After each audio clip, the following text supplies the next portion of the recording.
పిత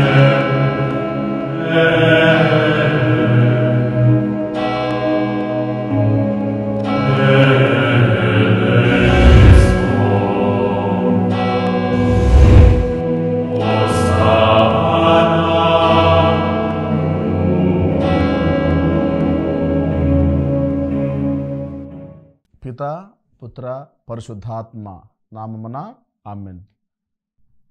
ఈరోజు నేను మీతో పంచుకోవాలనుకుంటున్న అంశము దివ్యసప్రసాదం. దివ్యసప్రసాదం గురించి మనం కొన్ని వందల వేల ప్రసంగాలు వినుంటాం. దివ్యసప్రసాదం గురించి ఎంతోమంది గొప్ప గొప్ప గురువులు, మేధావులు, జ్ఞానులు దానిని మనకు చాలా వివరంగా చెప్పి ఉంటారు. అయితే ఈరోజు నేను కొంచెం దివ్యసప్రసాదం గురించి మీతో పంచుకోవాలనుకుంటూ ఉన్నాను.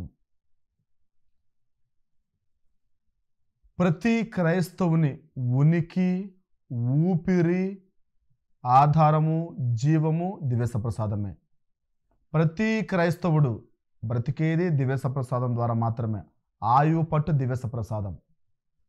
మరి ఆ దివ్యసప్రసాదాన్ని మనం ఏ విధంగా లోకంటా ఉన్నాం, ఆ దివ్యసప్రసాదం గురించి ఇంకొంచెం మనం కొత్తగా తెలుసుకుందాం. మనకందరూ తెలిసినట్టు మదర్ తెరెసా గారు వాళ్ళు కొత్తగా మన భారతదేశంలో కలకత్తాలో సేవ చేసే సమయంలో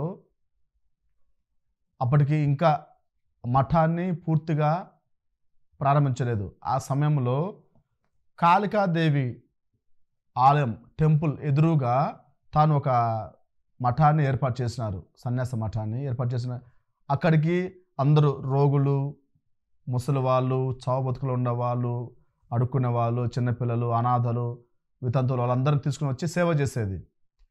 ఇది చూసిన ఆ పూజారులకు నచ్చేది కాదు. వాళ్ళు ఓర్చుకునే వాళ్ళు కాదు. ఏదో ఒక విధముగా మదర్ తెరెసాని అక్కడి నుంచి తరిమేవారని చాలా ప్రయత్నాలు చేసినారు. ఎదురుగా వెళ్ళి మాట్లాడారు, ఎదురుగా వెళ్ళి వార్నింగ్ ఇచ్చినారు. అయినప్పుడు కూడా మదర్ తెరెసా గారు చలించలేదు. ఈసారి వాళ్ళకు కోపం వచ్చేసి వాళ్ళు ఏం చేసినారు, ఒక రౌడీని మాట్లాడుకొని రౌడీకి కొంచెం పైకం ఇచ్చేసి ఏదో ఒక విధంగా మదర్ తెరెసాని మీరు కొంచెం తరిమేయండి అని చెప్పేసినారు. ఆయన ఇంకా ఆమెను ఏదో ఒక విధంగా తరిమేయాలని చెప్పేసి లోనికి వెళ్ళినారు. ఆ ఆశ్రమం లోనికి వెళ్ళినప్పుడు అక్కడ మదర్ తెరెసా గారు ఏం చేస్తూ ఉన్నారు, ఏ తల్లి కన్న బిడ్డో ఒక ముసలెతను ఒళ్ళంతా బక్క చిక్కిపోయి మొత్తం అన్ని లోనికి వెళ్ళిపోయి, చర్మం అంతా లోనికి వెళ్ళిపోయి చావు బతుకులో ఉన్నాడు. చావు బతుకుల్లో ఉండే వ్యక్తిని ఒడిలో పడుకోబెట్టుకొని గంజి దాపుతూ ఉన్నారు అతనికి. ఆ గంజి మింగలేక ఆ ముసలతను వామిటింగ్ చేసుకున్నాడు. వెంటనే మదర్ తెరెసా ఏం చేసినారు, గబుక్కున ఆ వాంతికిని చేతుల్లో దోసులతో పట్టుకొని పక్కన పడేస్తూ ఆయన మూతి దుడుస్తూ ఉన్నారు. ఈ దృశ్యాన్ని చూసిన వెంటనే కరుడు కట్టిన రౌడీ సైతము బాగా చలించిపోయినాడు. పరిగెత్తుకుంటా వచ్చి మదర్ తెరెసా కాళ్ళపైన పడిపోయినాడు. నా జీవితంలో ఇటువంటి స్త్రీ నేను చూడలేదు అన్నట్టు.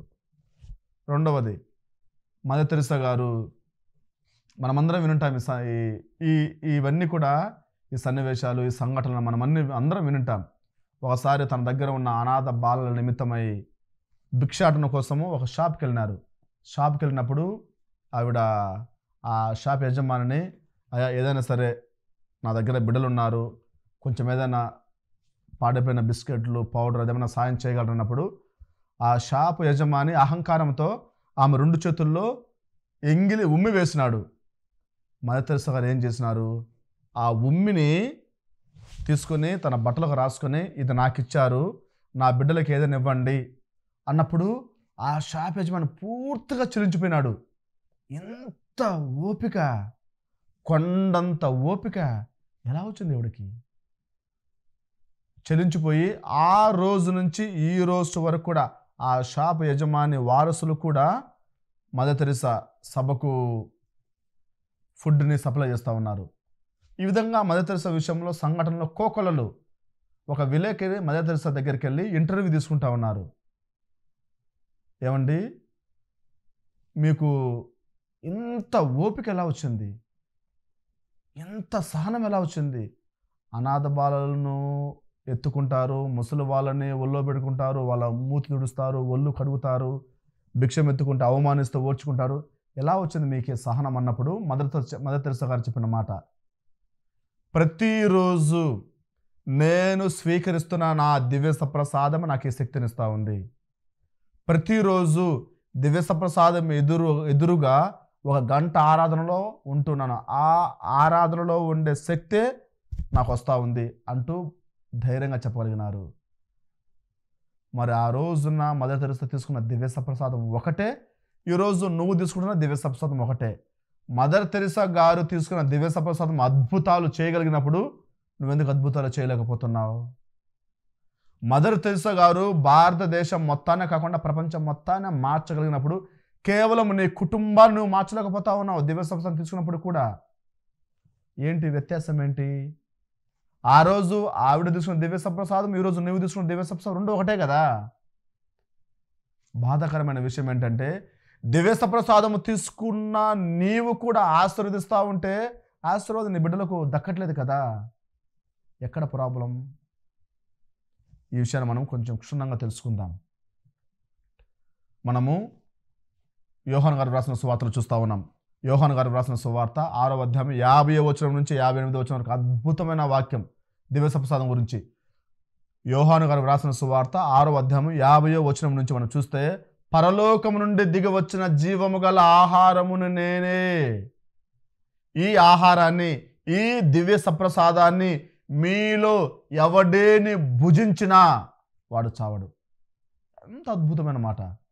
పరలోకం నుండి దిగి వచ్చిన జీవము గల ఆహారమును నేనే. ఈ ఆహారాన్ని మీలో ఎవడేని భుజించినా నిరంతరము జీవించును, చావు రాదు. మనము మనుషులుగా మాట్లాడే మాటలు కొన్నిసార్లు తప్పై ఉండొచ్చు. పరిశుద్ధ గ్రంథము దేవుని వాక్యం సెలవిస్తున్న మాట ఎప్పటికీ పొల్లుబోదండి, ఎప్పటికీ తప్పు కాదండి, ఎప్పటికీ తప్పు కానే కాదండి. క్రీస్తు మరొక మాట ఏమంటారు? యోహాను గారు రాసిన సువార్త 6వ అధ్యాయం 51వ వచనములో, నా శరీరాన్ని మీలో ఎవడైనా భుజించినా నిరంతరం జీవిస్తాడు.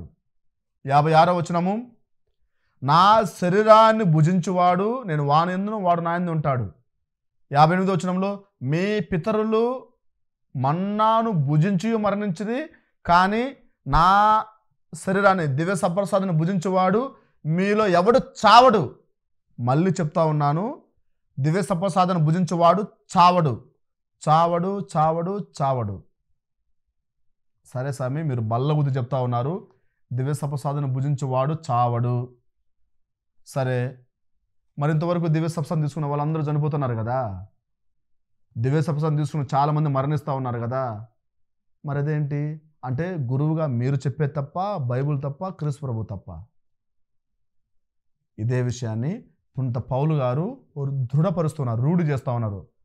పునీత పౌలు గారు కొరింథీయులకు వ్రాసిన మొదటి లేఖ, పౌలు గారు కొరింథీయులకు వ్రాసిన మొదటి లేఖ 11వ అధ్యాయము 27వ వచనం నుంచి, పౌలు గారు కొరింథీయులకు వ్రాసిన మొదటి లేఖ 11వ అధ్యాయము 27వ వచనం నుంచి, కనుక ప్రియ సహోదరులారా, అయోగ్యముగా మీలో ఎవరైనా అయోగ్యముగా, ఈ మాటను మనం లాక్ చేద్దాం. అయోగ్యముగా, అయోగ్యముగా అంటే సిద్ధపాటు లేకుండా, ప్రిపరేషన్ లేకుండా. ఆ వాక్యాన్ని ముందు తెలుసుకుని తర్వాత దానికి ఎక్స్ప్రెషన్ తీసుకుందాం. మీలో ఎవరైనా అయోగ్యముగా క్రీస్తు శరీరాన్ని భుజించిన, క్రీస్తు రక్తాన్ని పానము చేసిన వారు క్రీస్తు శరీర రక్తాలకు వ్యతిరేకముగా పాపము చేస్తూ ఉన్నారు. అయోగ్యముగా, సిద్ధపాటు లేకుండా, ప్రిపరేషన్ లేకుండా. దివ్య సప్రసాదం అంటే అంగట్లో తీసుకున్న సరుక? దివ్య సప్రసాదం అంటే పిజ్జాలు, బర్గర్లా? దివ్య సప్రసాదం అంటే ఒక తినుబండారమ్మా? యేసుక్రీస్తు నామములో చావు నుంచి తప్పించి జీవానికి అద్భుతమైన ఔషధం దివ్య సప్రసాదం. దివ్య సప్రసాదం తీసుకోవాలంటే ఎంత జాగ్రత్తగా తీసుకోవాలండి. ఇంటి నుంచి దివ్య బలి పూజకు వస్తూ ఉన్నావు, దివ్య సప్రసాదం తీసుకుపోతా ఉన్నావు. మరి దివ్య సప్రసాదము తీసుకున్న దానికి ఇంటి నుంచి ఇక్కడికి వచ్చేటప్పుడు నువ్వు ఎలా ప్రిపేర్ కావాలి, ఎంత సిద్ధపడాలి? దివ్య సప్రసాదం తీసుకున్న దానికోసమై నువ్వు ఆటోలో వస్తూ ఉన్నావు, బైక్లో వస్తూ ఉన్నావు, ఏం మాటలు మాడుతూ ఉన్నావు? నవ్వుకుంటూ, ఎగతాళిగా, ఉపయోగమైన మాటలు, అనవసరమైన మాటలు, విచ్చలవిడి మాటలు మాట్లాడి దివ్యసప్రసాదం తీసుకుంటే అద్భుతాలు చేస్తాయా? పోనీ ఎవరి మీద మనసులో పగ, ద్వేషం పెట్టుకుని దివ్యసప్రసాదం తీసుకుంటే అద్భుతాలు జరుగుతాయా? పోనీ నీవు దివ్యసప్రసాదం తీసుకుంటున్నప్పుడు సాక్షాత్తు దేవుణ్ణే తీసుకుంటున్నాను అనే స్పృహ నీకుందా? మా ప్రొఫెసర్ ఫాదర్ నొహేజర్, చాలామందికి తెలుసు, సెయింట్ జాన్స్లో ఉండేవాళ్ళు. ఫాదర్ నొహేజర్ చనిపోయినారు, ఆయన ఆత్మకు శాంతి కలగాలి. ఆయన చెప్పేవాళ్ళు, దివ్యసప్రసాదం నీ నాలుకకు తగిలిన వెంటనే నీకు షాక్ కొట్టాలట. ఆ నాలుకకు తగిలిన వెంటనే ఆ షాక్ కొట్టాలట. అంత అద్భుతమైన దివ్యసప్రసాదం తీసుకున్న దానికి నువ్వు ఎలా వస్తా ఉన్నావు? నవ్వుకుంటూ వచ్చి దివ్యసప్రసాదం తీసుకుంటావా? ఎగతాళికి వచ్చి దివ్యసప్రసాదం తీసుకుంటావా? సిద్ధపాటు లేకుండా దివ్యసప్రసాదం తీసుకుంటావా? కనీసం ప్రిపేర్ చేయకుండా పూజకి ఎప్పుడు వస్తావండి? నువ్వు ప్రసంగ టైంలో వచ్చి దివ్యసప్రసాదం తీసుకుంటావా? పాప సంగీతనము రాదా? పాప సంగీతనంలో నువ్వు పాల్గొన రాదా? పాప సంగీతనం, ఆ పవిత్రమైన తీర్థము నిన్ను తాకక, నిన్ను శుద్ధి చేయక దివ్యసప్రసాదం తీసుకుంటావా? ఇలా చాలా జరుగుతున్నాయి. కాబట్టి దివ్యసప్రసాదం తీసుకున్న తర్వాత కూడా దాని గురించి మనకి జ్ఞానం లేదు. అందుకే మనిషి మరణిస్తూ ఉన్నాడు. ఎందుకు మనిషి మరణిస్తూ ఉన్నాడు?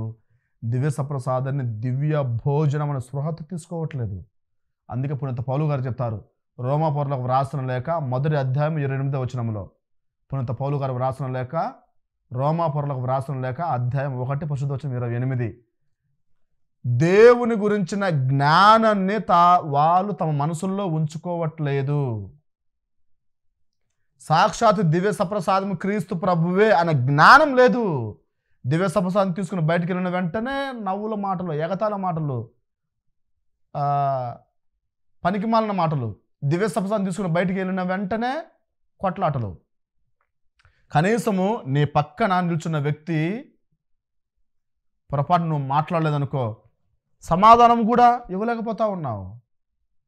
క్రీస్తు సమాధానం ఒకరితో పంచుకోనండి, పంచుకోవట్లేదు. ఎలా దివ్య సప్రసాదం నీలో పనిచేస్తుందండి? దివ్య సప్రసాదాన్ని గురించిన జ్ఞానము నీ మనసులో లేదు. దివ్య సప్రసాదం తీసుకుంటావునా నీ మనసు ఏం ఆలోచిస్తూ ఉంది? అందుకు మనిషి చనిపోతూ ఉన్నాడు. ప్రేమైన సహోదరి సహోదరులారా,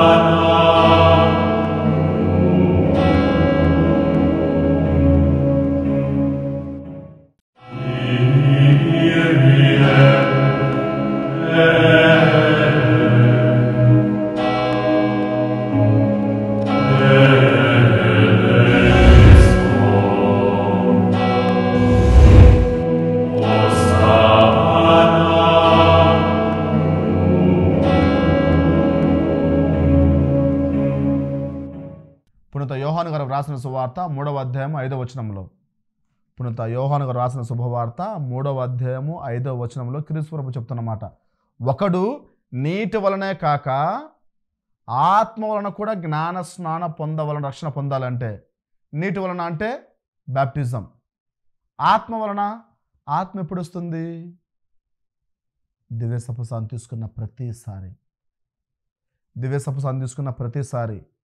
ఎక్కడ ఈ విషయంలో మనం ఎక్కడ దృఢపరుస్తూ ఉన్నాం? దేవుని వాక్యం చదువుకుందాం. పునీత అపోస్తుల కార్యములు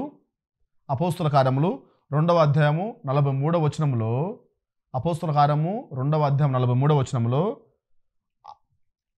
వారు అపోస్తులు 42-43 వీరు ఎవరు? విశ్వాసులు అపోస్తుల బోధన యందును వారి సహవాసమందును రొట్టె తుంచుట యందును ప్రార్థించుట యందును ఎడతగక ఉండిరి. అప్పుడు ఆ విధంగా రొట్టె తుంచడం అంటే దివ్య సప్రసాదం. రొట్టె తుంచుతున్న సమయంలో, ప్రార్థిస్తున్న సమయంలో, ఆ పరిశుద్ధమైన పూజ సమయంలో ఏం జరిగేది?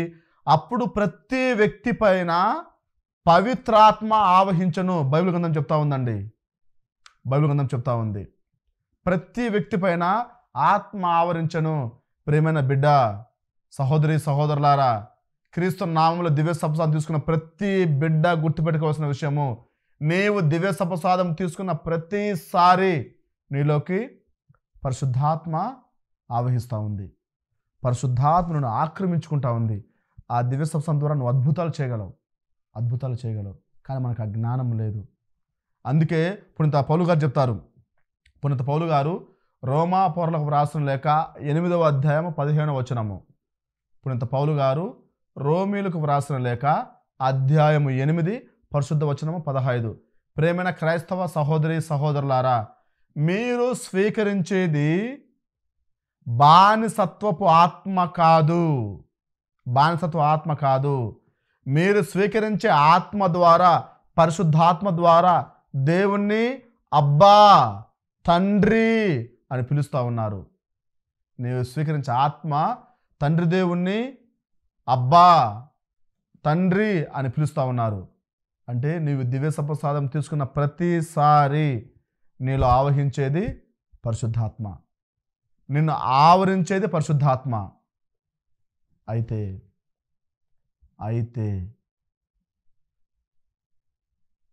పునీత యోహాను గారు వ్రాసిన శుభవార్త 13వ అధ్యాయము 26, 27 వచనాలలో మనం చూసినట్లయితే, ప్రభువు మీలో నన్ను ఒకడు అప్పగించబోవాడు ఉన్నాడు అని పలికినప్పుడు ఎవరండి అతను అని శిష్యులు అడిగినప్పుడు ప్రభు అంటారు, నేను రొట్టె ముక్కను తుంచి ఎవరికిస్తానో వాడే అని పలికి ఆ రొట్టెను తుంచి, దివ్య సప్రసాదం తుంచి ఆ రొట్టెను ముక్కను సీమోను ఇస్కారియోతు కుమారుడైన యూదా ఇస్కారియోతుకిచ్చెను. యూదా ఇస్కారియోతు ఆ రొట్టె ముక్కను స్వీకరించిన వెంటనే వానిలో అపవిత్రాత్మ సైతాను ప్రవేశించను. చాలా కఠినమైన మాట. గుర్తుపెట్టుకోవాల్సిన ప్రియమైన సహోదరి సహోదరులారా, గుర్తుపెట్టుకో. యూదా ఇస్కరియోతు మనసులో ఏముంది? క్రీస్తు ప్రభువును నమ్మాలి, డబ్బులు ఇస్తారా లేదా, డబ్బులు టయానికి ఇస్తారా లేదా, ఇంకొంచెం డబ్బులు ఎక్కువ అడిగింటే బాగుండేది, ఏ సమయంలో అమ్మాలి, ఏ సమయంలో వెన్నుపోటు చేయాలి, ఆయన నేను ఒక రకంగా అనుకుంటే మరొక రకంగా ఉన్నాడే, ఇవన్నీ కూడా ఆయన మనసులో పరిపరి ఆలోచనలు. నీ మనసులో కూడా వాడిని క్షమించకుండా, నీ ఇంట్లో వాళ్ళతో క్షమించకుండా, కుటుంబ సభ్యులతో గొడవబడి అప్పులు, మరొకటి మనస్పర్ధలు, మోసాలు, దొంగతనం, వ్యభిచారము, పనికి మాలిన విషయాలు, ఇవన్నీ మనసులో పెట్టుకుని దివ్య సప్రసాదం తీసుకుంటే నీలో ప్రవేశించేది పరిశుద్ధాత్మ కాదు, అపవిత్రాత్మ, సైతాను. నీవు సంతోషం లేకుండా మనసులో అలజడి, కోపము, ద్వేషం వాటన్నిటినీ కలగాపులగం చేసి దివ్య సప్రసాదం తీసుకుంటే నీలో ప్రవేశించేది పరిశుద్ధాత్మ కాదు, అపవిత్రాత్మ. ప్రేమైన సహోదరి సహోదరులారా, పునీత అంతోని వారు, పాదోపరి అంతోని వారు తన ప్రసంగాలలో దివ్య సప్రసాదం గురించి అద్భుతంగా చెప్పేవారు. దివ్య సప్రసాదము రక్షిస్తుంది, దివ్య సప్రసాదం స్వస్థపరుస్తుంది, దివ్య సప్రసాదం అద్భుతాలు చేస్తుందని. దివ్య సప్రసాదము తీసుకున్నవాడు చావడు అని పలికిన ఆయన నాలుక ఈ రోజు వరకు కూడా సజీవంగా ఉంది. అంతను వారు నాలుక కులిపోలేదండి. అంత పరిశుద్ధమైనది దివ్య సప్రసాదం. ప్రియమైన సహోదరి సహోదరులారా, అందుకే ఒకసారి అంతను వారిని ఛాలెంజ్ చేసినారు. మీరు దివ్య సప్రసాదం గురించి పదే చెప్తున్నారు కదా, సరే ఏది దివ్య సప్రసాదం యొక్క అద్భుతం మాకు చూపించండి అన్నప్పుడు అంతను వారు ఏం చేసినారు? ఒక గాడిదను 4-5 రోజులు పస్తులు పెట్టేసి, పస్తులు ఉంచిన తర్వాత ఆయన అన్నాడు, ఇప్పుడు మీకు అద్భుతం ఏ విధంగా చూపిస్తానో చూడండి అని చెప్పేసి పరిశుద్ధమైన దివ్య ఆరాధన ఏర్పాటు చేసినారు. ఆ దివ్య ఆరాధన సమయంలో ఆ గాడిదను 4-5 రోజుల పాటు పస్తులు ఉంచిన గాడిదను అక్కడ పెట్టేసి, ఆ ఆరాధనకు ఎదురుగా పెట్టేసి, తనకు ఇష్టమైన ఆహారాన్ని గాడిదకు ఉంచి ఆ దివ్య సప్రసాదాన్ని ఎక్స్పోజ్ చేసినారు.